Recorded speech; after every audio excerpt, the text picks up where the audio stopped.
extendió su fama. Esto es importante y relevante. Por toda Siria. Y le trajeron todos los que tenían dolencias, los afligidos por diversas enfermedades y tormentos, los endemoniados, y lunáticos y paralíticos. O sea, le llevaron toda clase de gente dañada. O sea, la gente se emociona. Esto me recuerda a un aniversario donde yo fui a predicar en una región que se llama Cantel en Guatemala, Quetzaltenango. Y en medio de la administración había una persona parada al frente del altar y yo le puse las manos en los oídos. Y cuando yo le puse las manos en los oídos, él gritó, saltó, hizo así. Lo que yo no sabía, que la persona que yo estaba administrando tenía un oído por el que no se le había tapado, que no escuchaba. Y yo no fui con la intención de orar por sanidad, yo fui con la intención de administrarlo. Pero cuando yo lo toco, el oído se le destapa y él empieza a gritar porque escucha por donde no podía escuchar. El pastor subió y me quitó el micrófono. Yo dije, ¿qué hice mal si el hombre se sanó? Porque me quita el micrófono. El hombre mandó que pusieran la bocina en la puerta, que corrieran la bocina en la puerta y suban el volumen, y comenzó a llamar a la gente del pueblo, que Dios había traído un hombre a su iglesia que sanaba a los enfermos, que vengan corriendo. Así que usted se imagina lo que pasó. Yo tuve que ministrar a todos los enfermos que había en ese lugar, porque Dios se manifestó. Esto me recuerda a mi episodio, porque cuando yo voy a la Biblia, y Dios sanó gente ese día, eso fue algo bien lindo y especial. Pero me recuerda a esto, que Jesús, escuche bien, le trajeron toda clase de gente dañada espiritual, física y emocionalmente, que son las áreas de impacto donde las personas más se suelen afectar, sus emociones, psicológicamente, físicamente y espiritualmente. Las multitudes siempre están cerca de Jesús. Siempre. Jesús siempre estaba rodeado por discípulos. Escuche esto, los más cercanos a él eran los 12, pero alrededor de él había una multitud que tenía toda clase de necesidades. Toda clase de necesidades, mis amados y amadas. Sin embargo, no todos los que están cerca de Jesús tienen la determinación para saber hacia dónde están caminando. Por ejemplo, ¿qué te define? ¿Eres multitud o eres discípulo? Porque en las iglesias hay multitud, pero son pocos los que han aceptado el compromiso de entregar su vida al señorío de Cristo. No a una dogmática humana, sino al señorío de Cristo. Porque los hombres se inventan reglas para mantener las cosas en orden, pero Jesús estableció un evangelio que cambia y transforma la vida del ser humano. Frente a ello, hay que elegir. Hay un episodio bíblico donde un joven se acercó. No era tan joven, pero todavía entraba en la línea. Según la estadística, dice que hasta los 35 sigue siendo joven si no tiene esposa o hijo. Si tiene 28 y tiene hijo y esposa, ya no te sientas tan joven.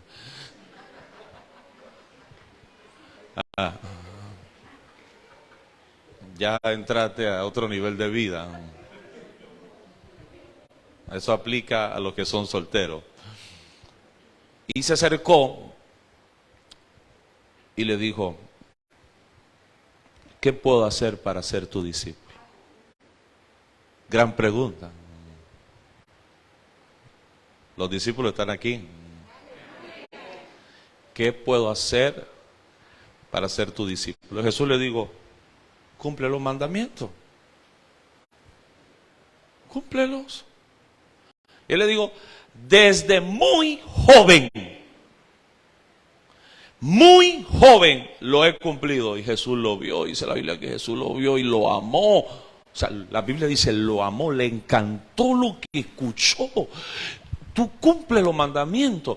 Sí los cumplo. Ah, ok. Viene la prueba del discípulo. Porque hay gente que se jacta de que es correcta.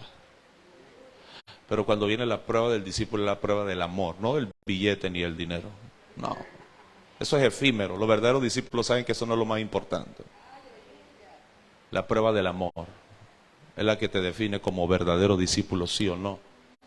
Por eso vemos en otro escenario histórico a Jesús preguntándole a Pedro, ¿me amas? No le preguntó a Pedro, ¿cuántos meses quiere disciplina por negarme?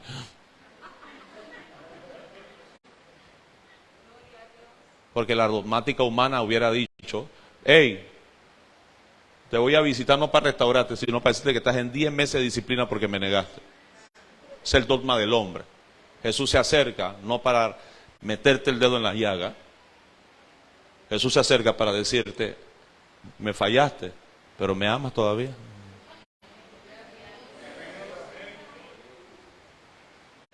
Ni siquiera le tuvo que mencionar el escenario, porque solo con la última mirada que él tuvo de Jesús, previo a la muerte, ya Pedro tenía con eso. Por eso regresó a tirar la cuerda y no le salió nada. Porque cuando tú fuiste destinado para ser hombre y mujer de Dios, discípulo de Cristo, llamado por el Señor, hay cosas en tu vida que no van a prosperar y que nunca tendrán éxito.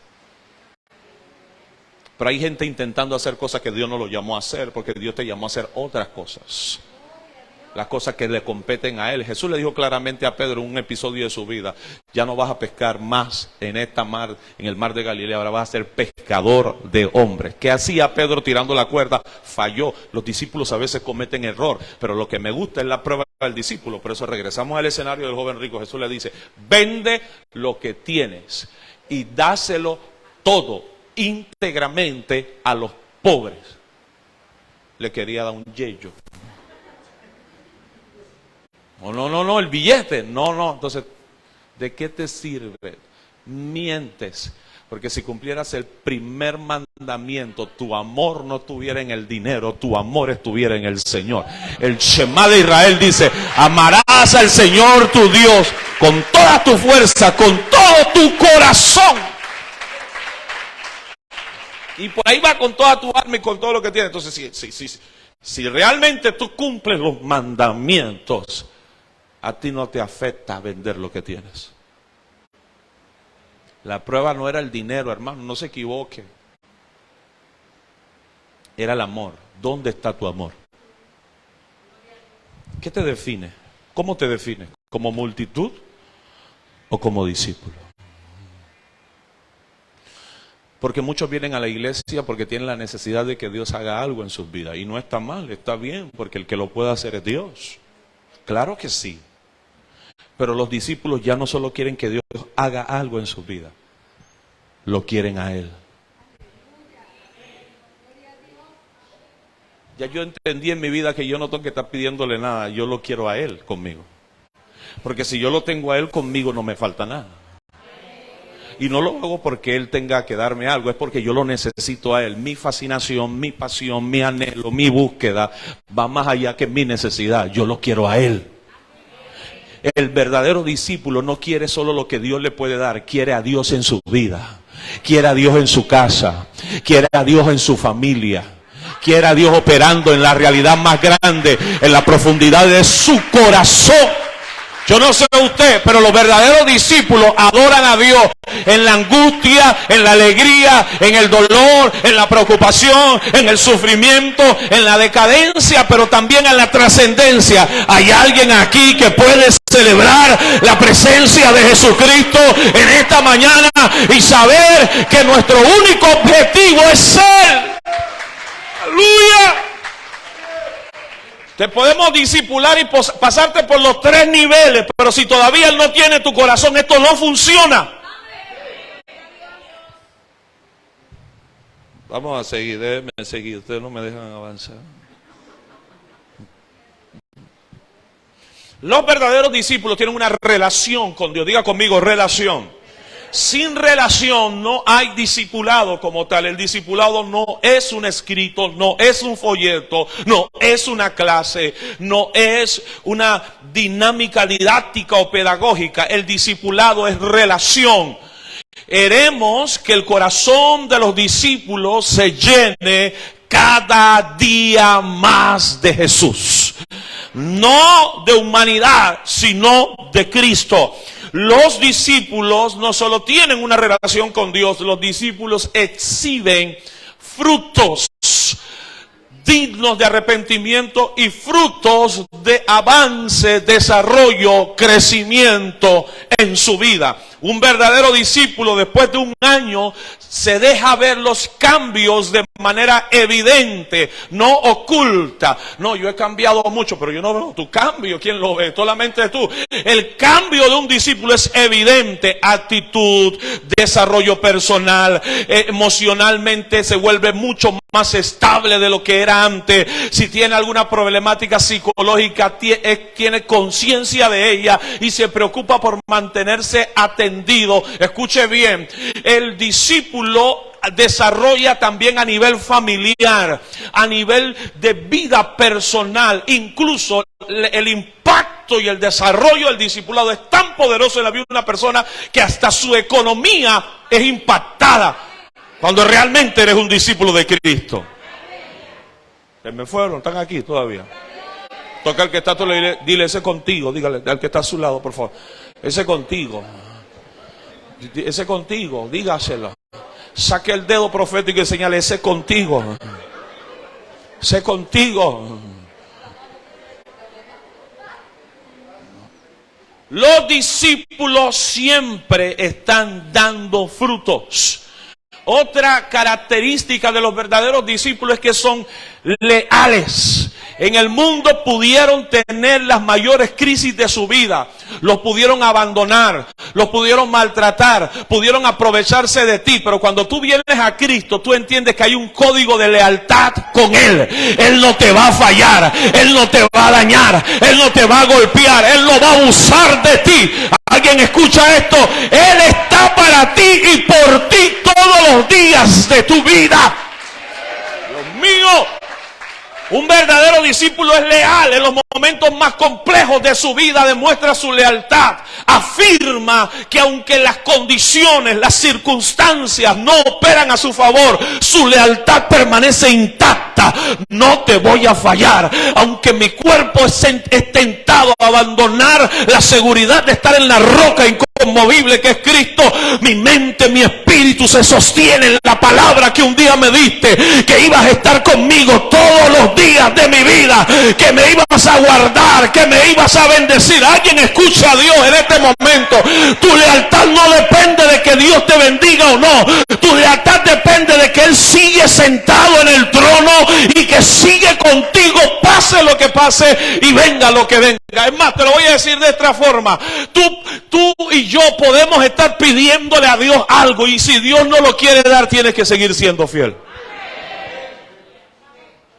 No podemos manipular ni doblarle la mano a Dios. No. La lealtad no depende de que Dios responda. La lealtad depende de que Él sigue siendo Dios. Ahí está mi fortaleza. A veces Dios no nos da cosas porque no tenemos la madurez para tenerlas. No es porque no quiera darlas. Así que el problema sigue siendo tuyo, no de Dios. Dios no te quiere bendecir, no porque no quiera, sino porque Dios dice, si lo bendigo, lo pierdo. Hay puertas que no se han abierto, lugares que no se han accesado, no porque Dios es malo contigo, sino porque Dios dice, no está listo ni está lista para recibirlo. Los verdaderos discípulos son leales. Se queda. Me gusta la lealtad de Juan. Todos se fueron, el único que estaba al pie de la cruz era él. Juan no hablaba mucho como Pedro hablaba. Hay discípulos que son hablantinas. Hablan mucho. Hablan hasta lo que no hacen. Pero Juan era un hombre de silencio. Juan era un hombre que se guardaba, se cuidaba estar cerca, pegadito a Jesús. El día que Jesús quedó en la cruz, el único que estaba allí era Juan. ¿Dónde estaban los otros? Tuvieron miedo. Y se entiende, porque la condición en la que a la que ellos se enfrentaban, probablemente nosotros no somos ni capaces de levantar la mano para señalarlo, porque hubiéramos huido también. Ahora nosotros vemos el escenario desde acá, pero la realidad que ellos vivieron fue cruenta, fue difícil. Ver su vida en riesgo, pero de eso se trata la lealtad. No me voy a enfocar en los que se fueron, me voy a enfocar en el que se quedó. ¿Y qué pasó? Jesús le dijo: madre, he aquí tu hijo. Hijo, he aquí tu madre. ¿Por qué Jesús hizo eso? El que es leal siempre es afirmado. Siempre. Aún en los escenarios más complejos, tu lealtad te va a fortalecer. Tu lealtad te va a afirmar. El evangelio de hoy ha perdido mucho el honor. La gente no tiene honor. La gente solo te es fiel cuando le es conveniente. Se ha perdido el honor. Los verdaderos discípulos mantienen el honor aunque estén siendo golpeados en el proceso. Pastor, pero ¿cómo es esto? ¿Cómo es que me están lastimando y yo todavía tengo que ser fiel? Sí. Jesús dijo: perdónalos porque no saben lo que hacen. Y Jesús dijo: las cosas que yo hago. Los verdaderos discípulos. Esto es para los discípulos. Esta palabra no es para la multitud. La multitud no acepta esta palabra. Ahora, si tú estás en la multitud, esta palabra te cae mal. Pero si tú eres discípulo, tú disfrutas de esta palabra. El discípulo se le dice: las cosas que yo hago, ustedes también las harán. Y aún mayores. Pero la gente nada más, pastora, enfoca en el mayor, en las bendiciones mayores, no en los sufrimientos mayores. Para poder accesar a algunas cosas que Dios tiene preparado para nosotros, tenemos que ser procesados. La palabra más común en la vida de un discípulo es proceso. ¿Por qué? Porque está siendo transformado de una condición a otra. Llegamos del mundo condicionado por un montón de hábitos incorrectos, malas mañas, juega vivo, estilo de vida mundanal. Llegamos a Cristo, nos exponemos a un sistema de vida de reino diferente. Necesitamos un mentor que nos acompañe, que nos cuide, que nos valide, que nos afirme, que nos llame la atención, que nos reprenda si es necesario, para poder desconectarnos, quitarnos toda escama, toda falta de visión en la que operamos en el mundo, para poder comenzar a ver, a habitar. Por eso Jesús le dijo a Nicodemo: no puedes ni ver, si no has nacido de nuevo, no puedes ni ver, menos vas a poder entrar. Para poder entrar en este sistema tiene que haber un nuevo nacimiento, ya no puede ser el mismo que era antes. Por eso algunos en la carrera discipular no quieren abandonar algunas actitudes del mundo, y eso los estanca, eso los atrasa, eso los daña, eso afecta su vida, y en el peor de los casos comúnmente impacta a su familia. ¿Están conmigo aquí todavía? El verso 34 del capítulo 8 de Marcos dice: y llamando a la gente, hablando de Jesús, y llamando a la gente, y viene la distinción, y a sus discípulos. Esa distinción me gusta, porque con Jesús va a caminar toda clase de gente. Esa es la multitud. Pero también caminan los discípulos. ¿De qué lado quiere estar usted?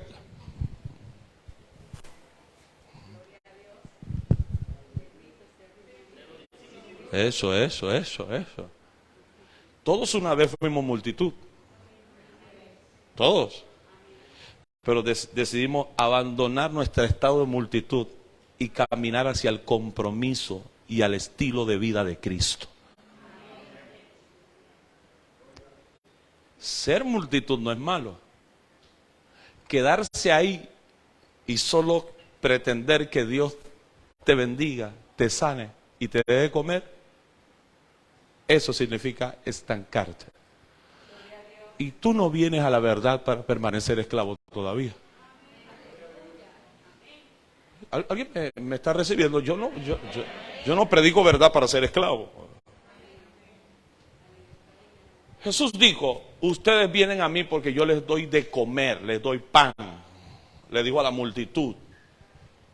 Jesús era así, Jesús no andaba con cosas. Los pastores nos cuesta decir así, esa cosa. Pero Jesús no andaba con cosas, por eso él no tenía iglesia por ahí, que la gente no se iba a querer congregar con él. La multitud lo seguía, pero no tenía un lugar así bien lindo como el de ustedes, que decía, vengan con él, porque le iban a dar duro. Porque Jesús decía, ustedes me siguen porque yo les doy de comer y de beber. Ustedes son multitud. Entonces un día los discípulos vinieron preocupados porque los discípulos, la membresía, padre, la gente, necesitamos que la gente esté. A ellos les gustaba ver las multitudes, pero de repente vieron que algunas de las multitudes se estaban yendo. Entonces los discípulos se le acercaron acá. Tú sabes que lo que es más cercano, jefe, la gente se está yendo porque la palabra que da es muy dura. ¿Sabe qué me enseña esa palabra? Que los discípulos están listos para palabras fuertes. La multitud no. A la multitud le ofende que tú lo confrontes a un mayor nivel de compromiso.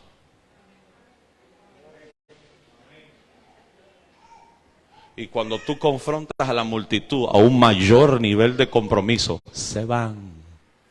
Buscan una iglesia más light, donde no lo molesten tanto, donde se quieran congregar pero que no se metan en su vida privada, donde se puedan congregar y no le estén pidiendo muchas cosas ni compromiso, que tiene que estar acá, que hay que hacer esto, hermano, que usted ahora que es parte de la vida, de la iglesia, de la clase, usted se tiene que acomodar, que usted tiene que ser fiel, que usted cuando el hermano tú ves que tú lo vas metiendo, hay algunos como que se van como, le va dando algo, no. Son multitud, no son, ahí se dan de cuenta que no son discípulos, que son multitud. ¿Sigo o paro? Ay. Arriba. Escuche bien. Me gustó la respuesta de Jesús, pero esa respuesta te pone a temblar. Porque tú le dices, ¿y se quieren ir ustedes también? Ellos pensaron, dije, no, ellos pensaron que eso, no, vamos a montar un evento para que mañana regresen. Vamos a traer una estrella de allá, no sé, vamos a traer un fariseo que esté de moda, alguien que montamos en la plataforma, vamos a hacer un evento grande, porque eso es lo que hace la gente hoy para recuperar la multitud, hacen eventos. Pero a los discípulos les gustan los procesos. ¿Están aquí o no están aquí conmigo? Un evento te llena de multitud, un proceso hace discípulos.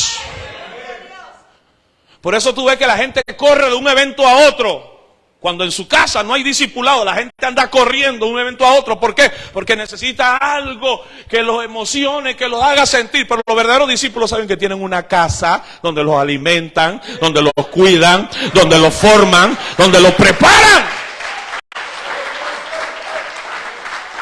Mío. Siento discípulos, Padre. Están aquí los discípulos. La multitud corre a donde hay una bulla, un fuego, cualquier cosa que aparece en la multitud. Allá va. Y tú ves esos eventos llenos. Tú dices, wow, qué crecimiento. No, multitud. Los discípulos no tienen tiempo para eso. Los discípulos respaldan los eventos de su casa, y los eventos de la casa están conectados al discipulado, están conectados a la edificación, están conectados al crecimiento, están conectados al desarrollo. Dice, llamó a la gente y a sus discípulos, le dijo, si alguno quiere venir en pos de mí, prueba del discípulo, niéguese a sí mismo. Y esto lo vivimos todos los días.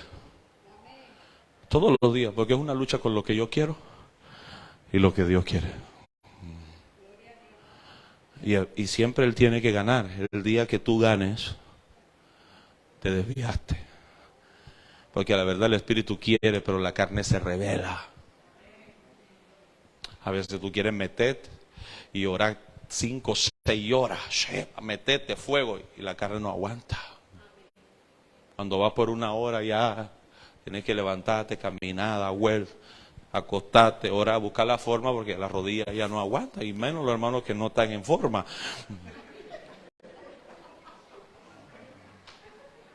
Tienen que poner su almohadón ahí para poder. El Espíritu, si fuera por el Espíritu, hermano, nosotros estuviéramos volando, pero el cuerpo a veces no aguanta la expectativa, la fuerza que tiene nuestro espíritu.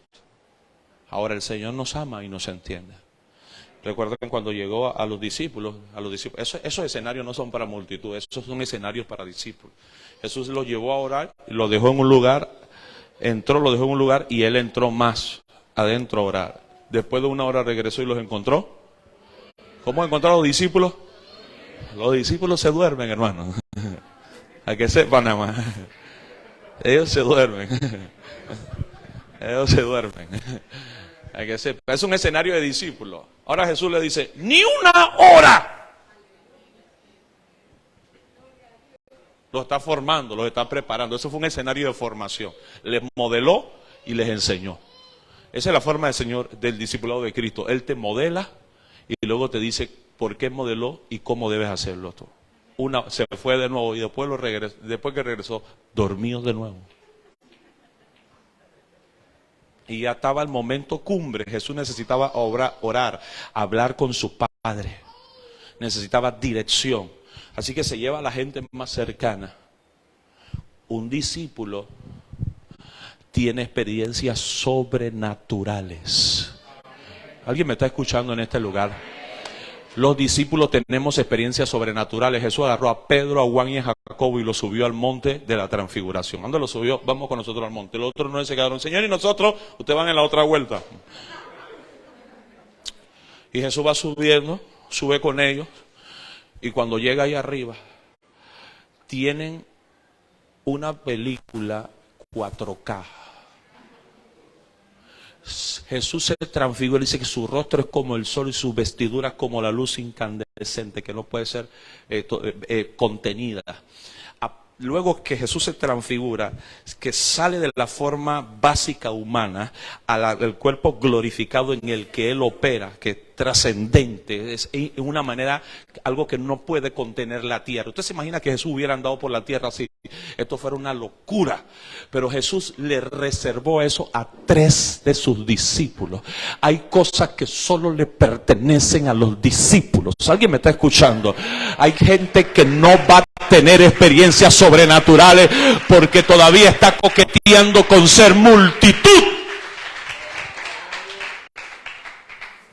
Todavía, como está coqueteando con ser multitud, no va a experimentar. Así que se lleva arriba a estos 3 discípulos que van a ser 3 apóstoles de los más poderosos que la iglesia de los hechos pudo tener en el futuro. ¿Pero por qué? Por la experiencia que van a tener. Lo genial del escenario, ni Hollywood tenía tantos efectos especiales como lo que vio Pedro, Juan y Jacobo en ese día. Se le apareció de un lado Elías, el profeta más grande que ha tenido Israel. Se le apareció del lado Moisés, el libertador del pueblo hebreo. Históricamente tienen a las 3 personas más importantes importantes que ha tenido el pueblo. O sea, alguien me está comprendiendo. O sea, eso solo se le revela a un discípulo. Eso no se le puede revelar a alguien que no se compromete ni con venir al culto. O sea, le estoy hablando a gente fiel, gente leal, gente correcta, gente que se mete con Dios, gente que va todo por el ministerio, gente que va todo por Dios. A esa gente el cielo se le abre para que puedan ver cosas que nunca antes habían visto. Mío. Pedro quedó loco. Usted sabe que Pedro era medio loco. Siempre hay un Pedrito en la iglesia, en las iglesias. Yo no sé si aquí se llama Pedro, no, pero por ahí debe andar. Siempre hay un Pedrito. Son gente que quiere a Dios, pero son aceleradas, así. Y Pedro dice: vamos a hacer una enramada. No podemos dejar que estos brothers se vayan, no se pueden ir. Inmediatamente desapareció. Pero lo que me gusta es algo. El discipulado siempre tiene un enfoque principal. ¿Y sabe cuál es el enfoque principal del discipulado? Cristo. Porque después que Pedro hizo eso, se escuchó una voz del cielo. ¿Y sabe qué dijo la voz? Baterista. ¿Sabe qué dijo la voz? Este es mi hijo amado. A él oíd. ¿Y por qué dijo eso? Si con Juan dijo: en él tengo complacencia. Porque Pedro había visto a Elías y a Moisés. Y Dios no necesitaba que se confundiera. Lo único que le estaba diciendo es: ellos están conectados. Pero a quien tiene que escuchar ya no es a Moisés, ya no es Elías, es a mi hijo. Vas a tener gente importante en tu vida, pero fuiste indicado que te van a enseñar muchas cosas, que van a ser gente buena en tu vida. Pero fuiste indicado para escuchar una sola voz. Y la voz de Dios se parece mucho a la voz de nuestros pastores.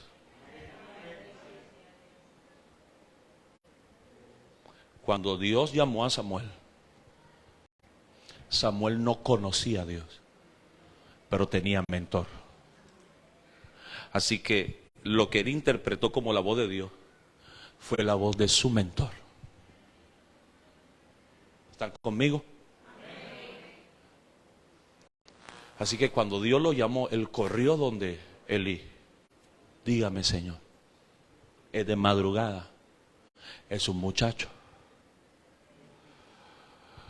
Fue la segunda vez. Este viejo me está haciendo la vuelta. No se puso así, porque hay algunos que pierden la paz rápido.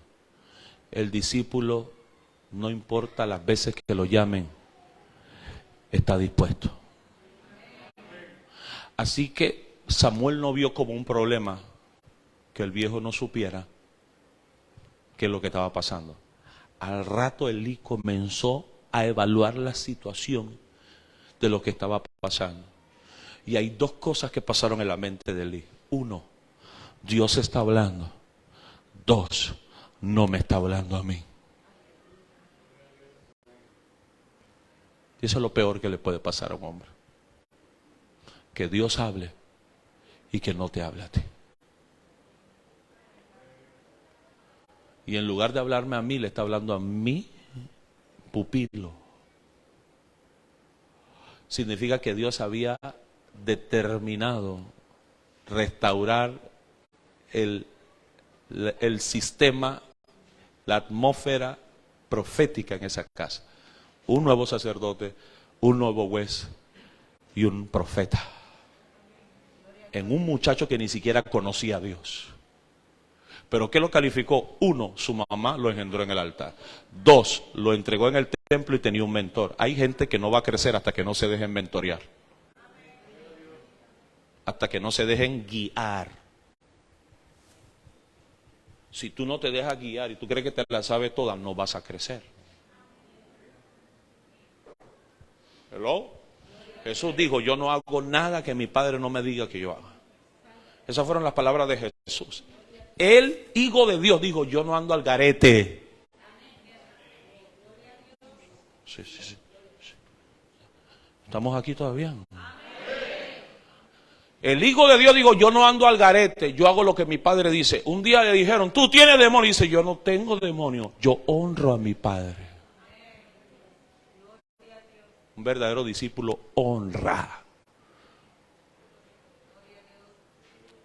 No anda con cosas raras. El elemento sobrenatural describe entonces que Dios no solo te va a pasar por la mano de alguien que va a ser cuidadoso, sabio o sabia contigo, sino que te va a llevar a un momento donde se va a exponer delante de tu presencia para llevarte al mayor nivel de grandeza y desarrollo, para que puedas comprometerte más. Dígame usted, ¿quiénes fueron los discípulos con mayor preponderancia, los que caminaron con Jesús? Jacobo, el primero que muere de los apóstoles. Pedro, el apóstol pastor de la iglesia en Jerusalén. Era el líder de los apóstoles. Jesús le entregó la iglesia. Juan terminó en la isla de Pasmo, recibiendo la revelación apocalíptica o escatológica más grande que la iglesia ha recibido. Lo que nosotros sabemos hoy, y no estamos en oscuras, es porque el hombre que vio a Jesús transfigurado tenía la paciencia para poder tener isla por cárcel, porque realmente Pasmos era una cárcel, así como Coiba, donde tiraron a Juan y lo tenían ahí. Escúcheme bien. Y ahí Dios se le reveló. Se le reveló. Estos tres hombres que fueron expuestos a este nivel de revelación tuvieron una vida mucho más elevada y trascendente que los otros 9. De hecho, mientras ellos están arriba viendo a Jesús transfigurado y todo el evento, abajo están los 9 peleando con un demonio que no pueden sacar. Cuando Jesús baja, le dice, ¿hasta cuándo voy a estar con ustedes? Hombres de poca fe. Echa fuera el demonio y les muestra la forma en que tiene que hacerlo. De eso se trata el discipulado. De dejar de ser multitud y ser desafiado a vivir el estilo de vida de Cristo. No vengamos a la iglesia por venir. Vengamos para ser como Él, vivir como Él, actuar como Él. Los 4 evangelios son diferentes, pero tienen el mismo mensaje. Jesús es el centro.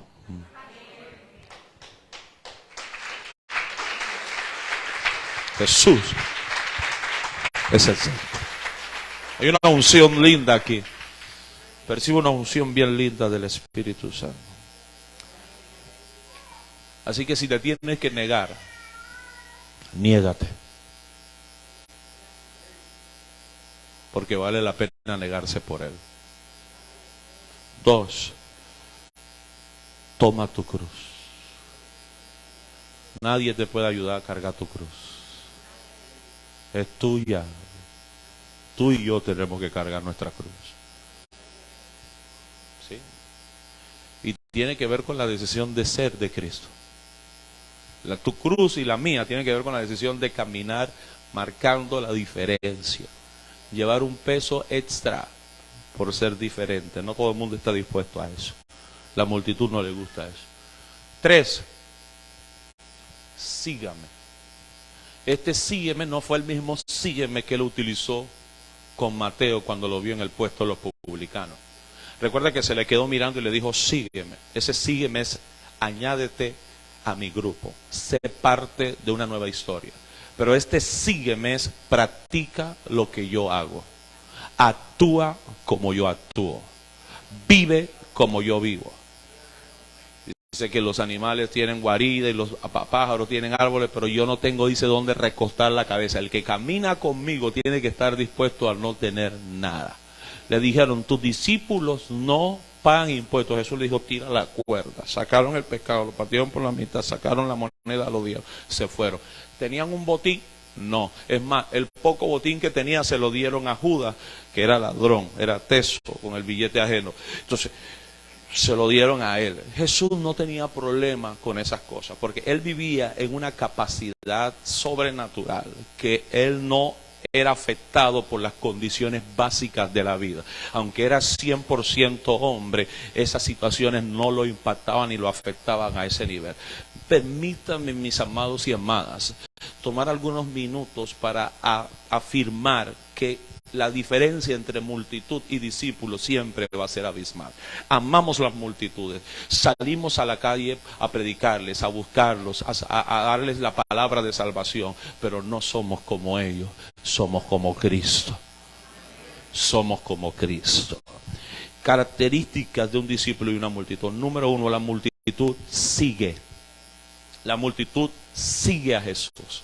Por donde quiera que usted vaya hay gente siguiendo a Jesús, pero los discípulos se acercan y tienen una relación con Él.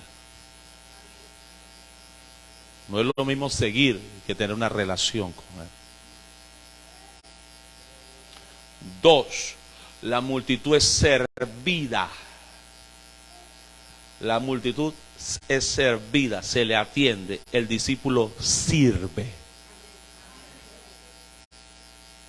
El discípulo sirve. 3. La multitud se le escucha el murmuro, murmura en grupitos sobre cualquier contenido, bueno o malo, pero son murmullos. Escuche bien esto.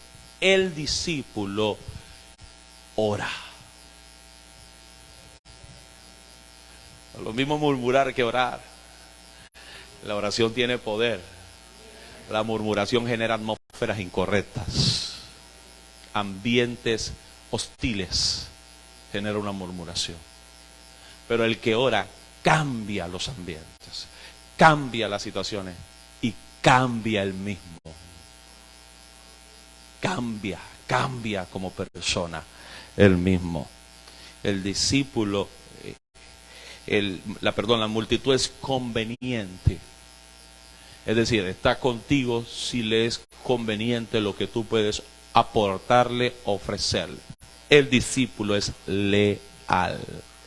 Se queda contigo, reciba o no algo. Se queda. No se va. Es una decisión, mis amados, que nos separa de ser o no ser discípulos.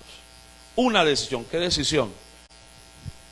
El desafío a vivir el estilo de vida que Cristo enseñó. Los discípulos dicen amén. Qué hermoso es esto. Quisiera seguir, pero tengo que entrar en otra cosa.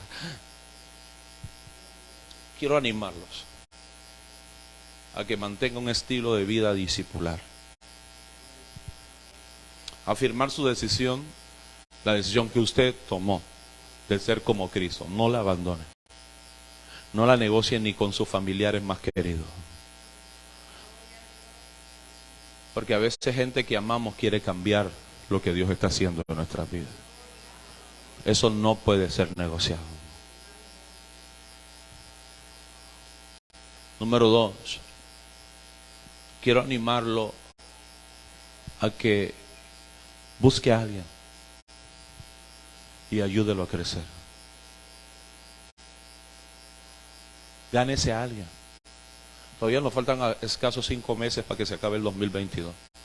Gánese a alguien y ayúdelo a crecer. Cuide de su crecimiento. Ser un discípulo sin hacer discípulos habla de esterilidad espiritual. Y Dios no nos llamó a ser estériles, sino fructíferos. Si usted está viviendo el estilo de vida de Cristo, el anhelo y la intención de su alma ha de ser ganar a otros, cuidar a otros, mentorearlos también. Así que les animo. Hay alguien que necesita que lo acompañes. No solo seamos discípulos, y nos ayudemos a otro a que salga de la multitud a la generación de discípulos. No estamos buscando que una iglesia explote en crecimiento. Ese no es mi fin. Y no es tan mal que busquemos que la iglesia crezca, porque tiene que crecer. Mi propósito es llenar los corazones de Jesús. Porque si yo logro que la persona llene su corazón de Jesús, entonces va a ser mucho más fácil que se congregue en una iglesia. Pero cuando mi motivo es salir para atraer a alguien, ni siquiera la forma en que lo invito debe mostrar una intención incorrecta. Ven que te quiero llevar a la iglesia. Eso no tiene mucho sentido. Hay miles de iglesias en la tierra y algunas son hasta satánicas. Pero si tú vas a la persona a llevarle a Jesús, es otra cosa. Llévale a Jesús, ministra a Jesús, enséñale a Jesús. Y luego que tiene a Jesús, invítalo a la casa de Dios. ¿Por qué? Porque tu propósito se enmarca en qué es lo que quieres que la persona quiera. O quieres meter a la persona en un sitio, o quieres que dentro del corazón de la persona viva Jesús. O sea, hay algunas cosas como que se desvinculan de lo que realmente Dios nos mandó a hacer. Si acomodamos las cosas, podemos ser aún mucho más efectivos en lo que hacemos. La gente quiere a Jesús. La gente añora a Cristo. El problema es que algunas iglesias no hemos sabido cómo mostrar a Cristo y nos mostramos nosotros mismos. Y lo que la gente ve no le gusta. Algunas veces. Pero si yo muestro a Cristo, indudablemente la gente lo va a querer. Porque es la respuesta. Es la respuesta. Es la respuesta. Los pilares de una iglesia son el discipulado y el evangelismo. Usted no evangeliza sin pensar en discipular. Si hay una organización que evangeliza sin pensar en discipular, entonces está gastando recursos innecesariamente. Siempre que usted evangeliza, tiene que pensar que esa persona, la meta no es que acepte a Cristo, la meta es que se convierta en un discípulo. La Biblia dice, id y haced, ¿qué? Discípulos. La orden, el último gran mandamiento, la gran comisión fue esta. Jesús antes de irse, y alguien dijo que las últimas palabras de alguien que se va son las más importantes. ¿Cuáles fueron las últimas de Jesús? Id y haced discípulos. Entonces, la orden no es evangeliza a todo el mundo, así, dispara por doquier, pero al final no hay frutos. No tienes la capacidad de retener el fruto. ¿Por qué? Porque no estás pensando en el discipulado. El discipulado y el evangelismo van caminando de la mano. Por eso dos manos se están acercando. ¿Por qué? Porque trabajan juntas. Avanzan juntas. Esto nos da entendimiento. La primera parte de esta conferencia estaba a desafiarlo a que usted comprenda quién es. La importancia de ser un discípulo y dejar de ser multitud ya. Por mucho tiempo gente se fue en multitud. Abandone eso y crúcese del lado de los discípulos. La gente que le cree a Dios y que vive para Dios. La segunda parte de esta conferencia es afirmarte la estrategia discipular que tenemos como organización. Esta estrategia discipular nos desafía a convertir o caminar hacia una cultura discipular. Entonces una iglesia estable, formal, que tiene el potencial de duplicarse en los próximos 2-3 años y establece una estrategia discipular consistente con el ADN de esta casa. Se van a hacer las evaluaciones correspondientes. Avanzamos, por favor. Para poder entonces afinar algunas cosas. Hello. Sigamos, esas son las proyecciones a 10 años. Esto no es, este es para otro capítulo, sigamos. Quiero avanzar hasta donde aparecen los 3 niveles. Ya hablamos de esto. Sí, sigamos aquí.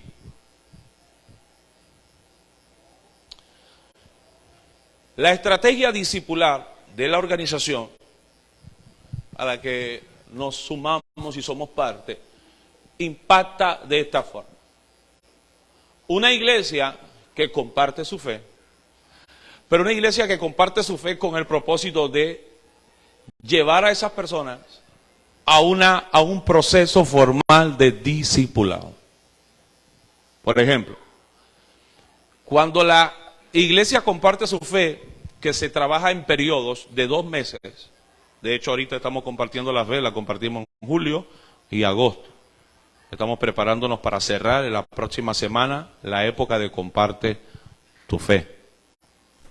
Aquí, cuando se comparte su fe, usted puede usar toda clase de evangelismo que la iglesia use, funcione o desarrolle en este contexto. No hay que inventar nada nuevo, lo que hay que hacer es organizar la iglesia, ya sea por ministerio, masivamente, generalmente, por redes, algunos proyectos especiales para que la iglesia avance hacia a compartir su fe. ¿Qué es compartir la fe? Evangelizar la comunidad.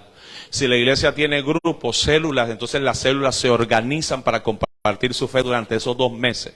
Todo lo que se hace en esos 2 meses tiene un propósito evangelístico.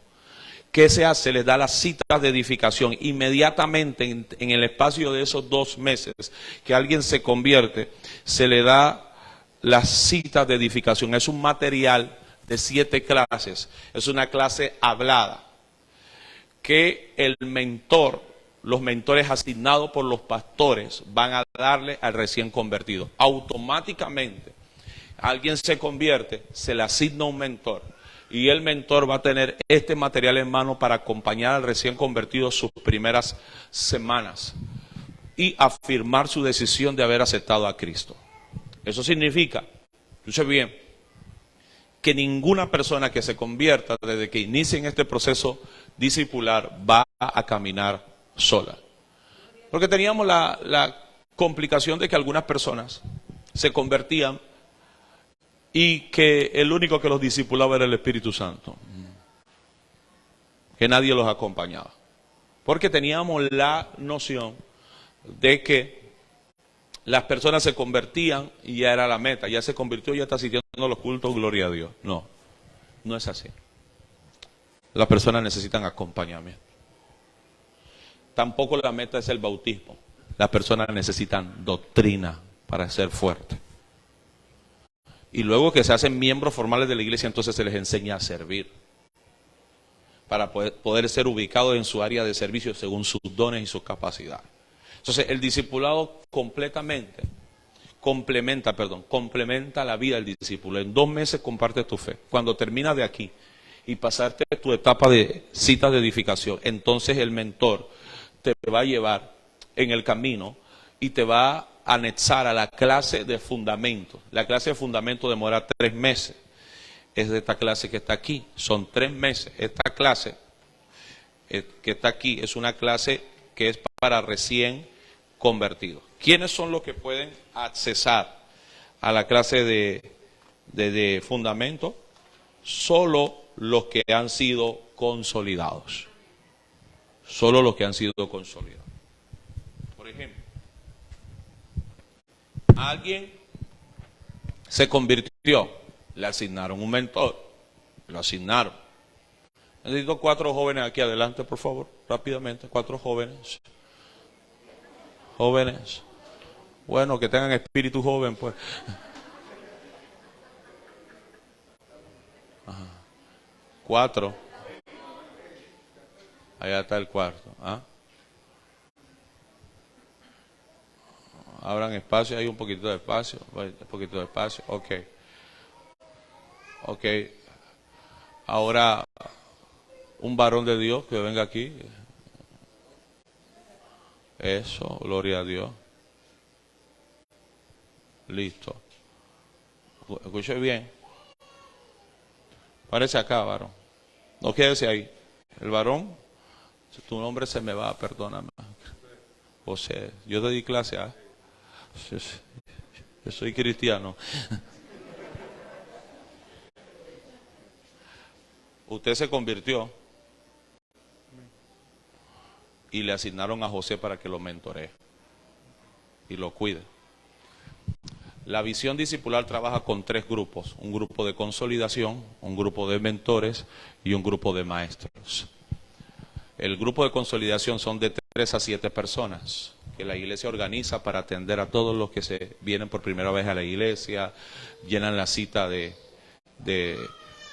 consolidación. Esta cita implica la dirección de dónde viene la persona y también se le proporciona a la persona toda la información de la iglesia, qué cree la iglesia, cuáles son los días de culto, la dirección, las redes sociales de la iglesia, para que la persona tenga la información. Él se convirtió, venga acá, varón, él se convirtió en un evento que la iglesia hizo, a crecer con Cristo. O sea, no lo llame de que Dios le bendiga. ¿Usted quiere que lo disipulen? No, no, eso no. Eso no sirve. Porque la gente anda ocupada y te va a decir, no, hermano, yo estoy bien, ya yo voy a ver si voy del culto a la iglesia del culto. No, usted tiene que, Dios le bendiga, estamos listos para acompañarlo a crecer con Cristo. La gente se siente como que, wow, algo poderoso. Y no es fingido, tiene que ser real. Tiene que ser real. Luego que eso pasa, le vamos a asignar a su mentor que está listo para conectarse con usted. Se llama José. José está en una lista de mentores que la pastora le proporcionó al equipo de consolidación. Mentores que son de su entera confianza. Gente que son leales, gente que pueden cuidar de otros y que han demostrado que cuidan de sí mismos y que al cuidar de sí mismos pueden cuidar a otros. O sea que la lista de mentores tiene que ser bien filtrada. Los mentores pueden ser hombres o mujeres. Los hombres mentorean a hombres y las mujeres mentorean mujeres. Esto es importante y pertinente. Escúcheme bien. ¿Por qué? Cada mentor se le debe asignar 3 personas, no más, para que tenga el espacio y el tiempo de poder atender a 3 personas, porque a las 3 personas las va a tener que atender de manera separada. Eventualmente podrá hacer una reunión de tipo social con ellos para que sepan, estos son la gente que mentoreo. Los mentores no son padres espirituales, que quede claro. ¿Alguien me está escuchando? No son los padres espirituales, son los pastores. Ustedes son hermanos mayores. Esto que quede claro, porque no voy a decir que no, que estos son mis hijos. No, no, no, no. Los hijos suyos están en su casa. Ajá. Que quede bien claro eso, porque después los hermanos comienzan a activarse.